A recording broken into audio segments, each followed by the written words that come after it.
Jordan Peterson once said, "You cannot twist the fabric of reality without it snapping back." Though his words were not shared in the context of today's current events, they ought to be recalled as we examine the objective failure of this administration's disastrous decision to attack Iran. Over the last 3 years, especially, we have watched Zionists bend the fabric of reality. They have purchased views, influencers, and journalists. They have activated millions of online bots. They even went so far as to stage an open takeover of TikTok when they grew incensed that the youth was sympathetic to Palestine.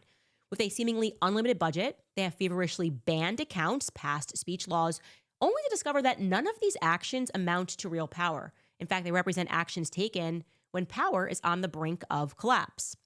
Because while bots can land in every comment section across social media, they cannot land plans in the Middle East. Bots are not capable of putting their boots on the ground and delivering you Iran. It turns out you still need real human beings for that, the very kind they have banned, blocked, and smeared for the better part of the last 3 years. No matter how many articles Barry Weiss publishes or how many monologues Mark Levin stammers through, the overwhelming majority of people in the world sense that Charlie Kirk was murdered for opposing this war and that Israel's hands are not clean in the story. Charlie Kirk's assassination and Netanyahu's response to it was consequential to Israel. There is a foundational principle that magicians should never believe in their own magic.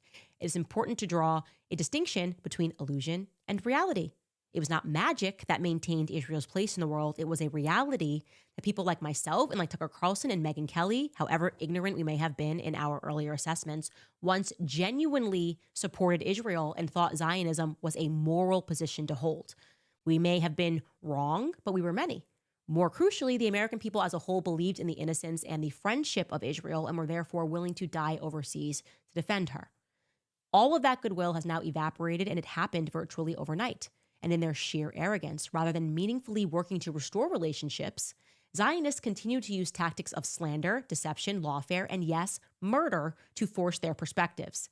They no longer seem capable of making a distinction between illusion and reality. They wrongly assumed that with enough money, they could purchase truth. Zionists are quite literally their own worst enemy right now. No one believes them about anything anymore, nor should they. Calls to, quote unquote, prosecute Tucker Carlson or to bankrupt Candace Owens register to the public as exactly what they are, which is rabid, ill-advised demands from a bunker normally made right before an empire is about to fall or before reality snaps back. That is my honest opinion of what we are seeing.